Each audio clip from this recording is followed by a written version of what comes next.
Subscribe now and press the bell icon. Never miss an update.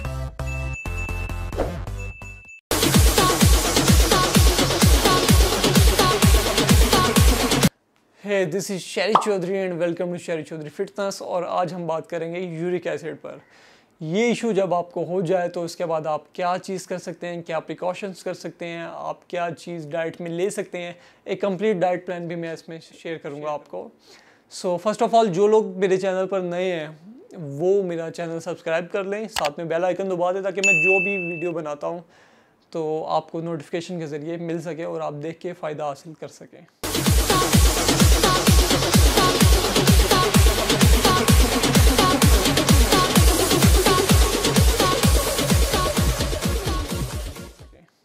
So first of all हम चलेंगे what is uric acid और ये होता क्या है, किस तरह ये डिजीज़ होती है। यूरिक एसिड आपकी बॉडी में जब ज़्यादा हो जाता है, इसकी दो रीजंस होती हैं, या तो प्रोडक्शन ज़्यादा हो जाए या फिर आपकी बॉडी से निकल नहीं रहा, तो ये आपको इशू होता है। लाइक आप जिन प्रोडक्ट्स में जो भी आप चीज़ इनटेक करते हैं, जो खाना आप इनटेक करते हैं, उसमें प्योरीन एक कंटेंट होता है। वो प्योरीन वाली जब आप खाना इनटेक करेंगे, purine then converted into uric acid. Uric acid जो है वेस्ट, एज अ वेस्ट जब आपकी बॉडी से फिल्टर होता है तो वो किडनी प्रॉपर फिल्टर नहीं कर सकती। आपका जो यूरिक एसिड का जो कंटेंट है आपकी बॉडी में ज़्यादा हो जाता है, फिर आपको ये इशू होता है और इसको हाइपर यूरिसीमिया भी कहते हैं। और साथ में आपके जो जॉइंट्स हैं, हाथ के जॉइंट, पाँव के जॉइंट, इनमें स्वेलिंग और पेन हो जाता है। सो अगर आपको ये इशू हो जाता है तो सबसे पहले तो आपने घबराना नहीं है।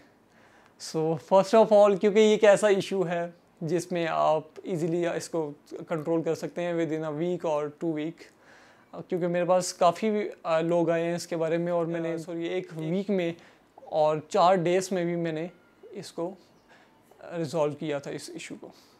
सो फर्स्ट ऑफ ऑल आपने देखना है कि आप जो चीज़ खा रहे हैं उसमें प्योरीन है या नहीं है। अब मैं कुछ चीज़ों के नाम ले लेता हूँ जिसमें प्योरीन का ज़्यादा कंटेंट होता है, जो आप अवॉइड कर सकते हैं। लाइक आप मीट अवॉइड कर सकते हैं, रेड मीट में इसका कंटेंट ज़्यादा होता है, सी फूड वगैरह में भी ज़्यादा होता है, तो मीट आप कोशिश करें कि आप अवॉइड कर दें। ये जो मैं प्रिकॉशंस बताऊंगा ये आपने पूरी लाइफ के लिए नहीं करनी, ये आपने सिर्फ 2-3 हफ्ते के लिए करनी है। जब आपका यूरिक एसिड का जो लेवल है वो नॉर्मल हो जाएगा, आप फिर से ये सब चीज़ें एंजॉय कर सकते हैं। सो मीट अवॉइड कर दिया आपने। प्रोसेस्ड जो बेकरी प्रोडक्ट्स होती हैं वो आपने अवॉइड करनी है। सोडास वगैरह हो गए, कोल्ड ड्रिंक्स हो गई, ये चीज़ें आपने अवॉइड करनी है।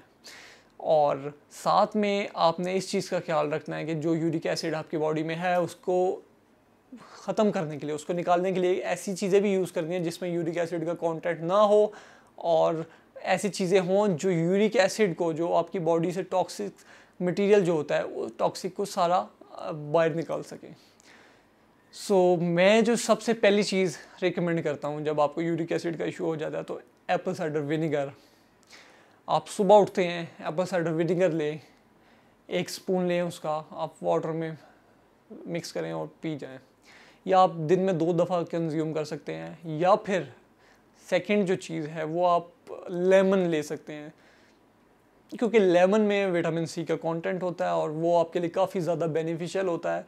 आपकी बॉडी के जितने भी गंदगी होती है, जो आप गंद वाला खाते हैं, उसका जो सारा टॉक्सिक मटेरियल होता है वो रिमूव करता है, आपको यूरिन के थ्रू वो रिमूव कर देता है।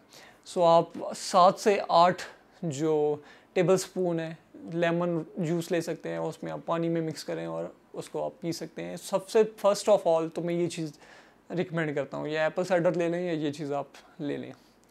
सेकेंडली, अब मैं डाइट प्लान भी साथ साथ आपको एक्सप्लेन करूँगा। सुबह उठ के आपने ये ले लिया। अगर आप सुबह रोटी खाते हैं, मोस्टली लोग ये होता है कि जो रोटी खानी है हमने, रोटी के बगैर नहीं रह सकते, तो आप सुबह में 1 रोटी खा सकते हैं और साथ में आप जो भी सालन है थोड़ा बहुत वो आप यूज़ कर सकते हैं। लेकिन आप कोशिश करें कि ऑयल अवॉइड करें, यानी आप अपनी जो डाइट से जो फास्ट फूड हो गया, इस तरह की चीज़ें जो हैं वो आप अवॉइड करें, ताकि आपका जो वेट है, जब आपका वेट ज़्यादा होता है तो आपको इस तरह के इश्यूज तब होते हैं ज़्यादातर।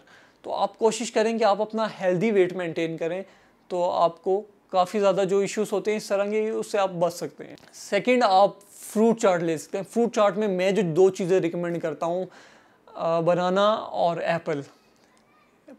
बनाना बहुत अच्छा है यूरिक एसिड में, आप वो ले सकते हैं, वो काफ़ी आपकी हेल्प करेगा। आपको एक तो एनर्जी देगा बनाना, और आपकी जो स्टेमिना है वो अच्छा होगा। आपने वर्कआउट करना है, बनाना यूज़ कर सकते हैं, आप एप्पल यूज़ कर सकते हैं।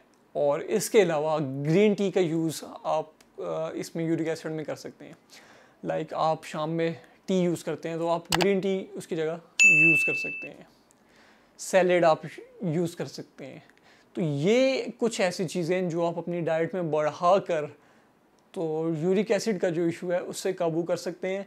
और ख़ास तौर पर जैसे मैंने बताया कि जी मीट आपने अवॉइड करना है, तो जो लोग वर्कआउट करते हैं, जिन लोगों ने प्रोटीन इंटेक करनी है, वो एग यूज़ कर सकते हैं। एग वाइट्स तो आप जितनी मर्ज़ी खाएं, लेकिन मैं ये रिकमेंड करूँगा कि कम से कम एक योक ये आप लाजमी लें। आपको अगर इशू भी है यूरिक एसिड का तो आप एक होल एग दिन में ले सकते हैं, और ये मैं रिकमेंड भी करूँगा कि आप होल एग एक लाजमी लें। सेकंड जो चीज़ है, आप एक्सरसाइज को अपनी लाइफ में लाजमी रखें।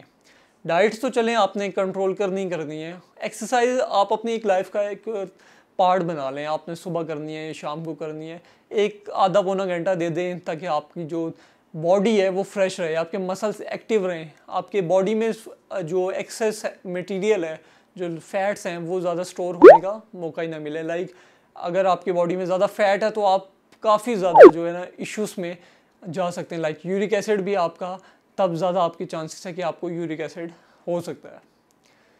सो इन चीज़ों का आप ख़ास ख्याल रखें, और अपनी हेल्थ के ऊपर आप इन्वेस्ट करें, आप एक्सरसाइज करें, आप अपनी डाइट की तरफ ध्यान दें, आप अपने जो वेट है ना, हेल्दी वेट को मेंटेन करें। जब आप हेल्दी वेट मेंटेन करेंगे आप काफ़ी चीज़ों से बच सकते हैं। काफ़ी बीमारियां ऐसी हैं जिनसे आप अफेक्ट होते हैं, तो उनसे आप बच सकते हैं। सो उम्मीद है आप लोगों को ये टॉपिक क्लियर हुआ होगा, और मज़ीद मैं आपके जो भी क्यूरीज होंगी उन पर भी कोशिश करूँगा कि वीडियोस बनाऊँ और आपको इसी तरह गाइड करता रहूँगा। मेरा जो टारगेट होता है कि आपको जो बेसिक्स होती हैं फिटनेस की वो एक बिल्कुल आम करूँ, ताकि बेसिक्स जो कन्फ्यूजन्स हैं, क्योंकि मैं हमेशा मेडिसिन से अवॉइड करवाता हूँ। जितने भी क्लाइंट्स होते हैं, कोई इशू भी हो जाता है, बीमारियाँ हो जाती हैं, तो मैं कोशिश करता हूँ कि आप पहले देखें उसकी रीज़न क्या है, उसके रीज़न की तरफ आप जाएं कि उसके पीछे लॉजिक क्या है, आपको ये इशू हो रहा क्यों है। आप जाते हैं डॉक्टर के पास, डॉक्टर कहता है ये मेडिसिन है, आप ये मेडिसिन ले लें, तो ये चीज़ जो है ना, ये चीज़ लॉन्ग लास्टिंग नहीं है। आप अगर जो चीज़ आपकी बॉडी में ख़राबी कर रही है आप वो लेते रहेंगे, साथ मेडिसिन लेंगे, तो आप अपनी किडनी भी ख़राब कर रहे हैं और आपकी अपनी बॉडी के अंदर का सारा सिस्टम ख़राब कर रहे हैं। आप उस लॉजिक को देखें, आप मिथ्स पे ना जाएं, आप लॉजिक देखें कि लॉजिक क्या है, किस वजह से मुझे इशू हो रहा है। आप उस इशू को जानें, उसके बाद आप अपनी डाइट को उस हिसाब से चेंज कर दें। So it's easy. तो मैं यही कहूँगा कि आप डाइट चेंज करें, एक्सरसाइज आप लाजमी अपनी लाइफ में रखें, तो आप एक हेल्दी लाइफ गुजार सकते हैं। Don't forget to subscribe my YouTube channel, Instagram पर भी मुझे फॉलो करना ना भूलें। Thank you so much.